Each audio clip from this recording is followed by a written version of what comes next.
नमस्कार दोस्तों, 28 जून 1914 एक 19 साल का स्कूल में पढ़ने वाला स्टूडेंट ऑस्ट्रियो हंगेरियन एम्पायर के प्रिंस की गोली मारकर हत्या कर देता है और इस एक घटना की वजह से जंग छिड़ जाती है।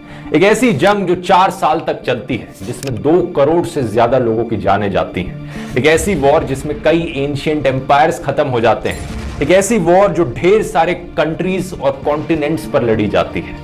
आज के दिन हम इस वॉर को वर्ल्ड वॉर 1 के नाम से जानते हैं। सुनने में बड़ा सेंसेशनल लगता है ना ये, कि इस एक सिंगल घटना की वजह से दुनिया में वर्ल्ड वॉर 1 हो गई।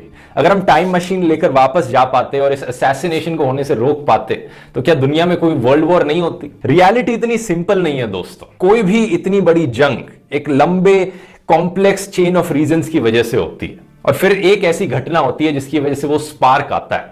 इमेजिन करो, एक डायनामाइट्स का पहाड़ है यहां पर और मैं एक छोटी सी माचिस का इस्तेमाल करके इस पूरे डायनामाइट के पहाड़ को फोड़ देता हूं। तो जो धमाका यहां पर हुआ है वो मेरी माचिस की वजह से नहीं हुआ, वो एक्चुअली में यहां पर एक डायनामाइट का पहाड़ था इसलिए हुआ है। आइए आज के वीडियो में वर्ल्ड वॉर 1 को समझते हैं। January 1916. 140,000 men were assembling for the attack. In our wood, the front trenches will be taken in the first minutes. For 3 hours, the German heavy guns. At 7 in the morning, the bombardment switched to a trench line.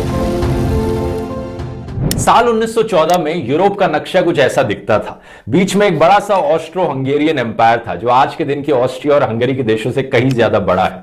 Germany का जो empire था वो भी आज के दिन के Germany से कहीं ज्यादा बड़ा है। पोलैंड का कोई देश नहीं होता था। रशिया में रशियन एम्पायर था।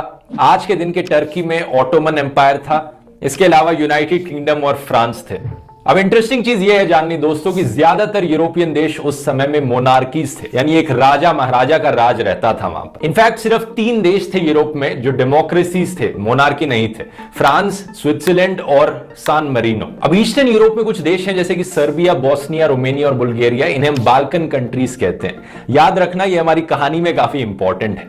अपनी कहानी की हम शुरुआत करते हैं साल 1878 से। रशियन एम्पायर और ऑटोमन एम्पायर के बीच में एक जंग हुई थी। ऑटोमन एम्पायर एक तरफ था, रशियन एम्पायर दूसरी तरफ था, जो इन बाल्कन कंट्रीज की मदद कर रहा था ऑटोमन एम्पायर से अलग होने में। इस जंग के कंक्लूजन में 1878 में ट्रीटी ऑफ बर्लिन साइन करी गई थी। इस ट्रीटी के अनुसार ऑस्ट्रो हंगेरियन एम्पायर को हक दिया गया था कि बोस्निया और हेर्जेगोविना का जो रीजन है उसको ये एडमिनिस्टर कर सकता है टेम्पररली, लेकिन ऑफिशियली ये ऑटोमन एम्पायर का पार्ट रहेगा ये एरिया। लेकिन अक्टूबर 1908 में ऑस्ट्रो हंगेरियन एम्पायर ने बोस्निया और हेर्जेगोविना को एनेक्स कर लिया, इन्वेड कर दिया। उस समय का एक ये पॉलिटिकल कार्टून है जो बड़ा इंटरेस्टिंग है देखना। ऑटोमन के सुल्तान अपने हाथ पकड़कर खड़े हैं, हेल्पलेस फील कर रहे हैं, क्योंकि ऑटोमन एम्पायर के अंदर इंटरनल प्रॉब्लम्स आने लग रही थी, रेवोल्यूशंस होने लग रही थी अपनी।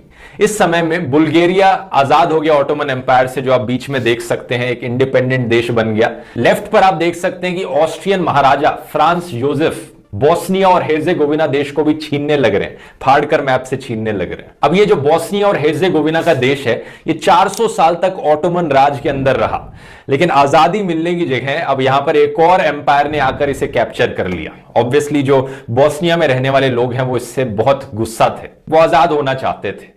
उनकी नेबरिंग कंट्री सर्बिया में भी लोग बड़े गुस्सा थे इस चीज को होते हुए देखकर। सर्बियन लोगों का बोस्नियन लोगों के साथ ना सिर्फ एक ज्योग्राफिकल कनेक्शन था बल्कि एक एथनिक कनेक्शन भी था। एक्चुअली में ये जो सारी कंट्रीज हैं ईस्टर्न यूरोप की, इनकी एथनिसिटी है स्लाव्स की। बहुत से लोग इन देशों में रहने वाले इस कनेक्शन को फील करते हैं। इनफैक्ट अगर आप इस मैप के बॉटम साइड पर इन नेशन की भी डिमांड करें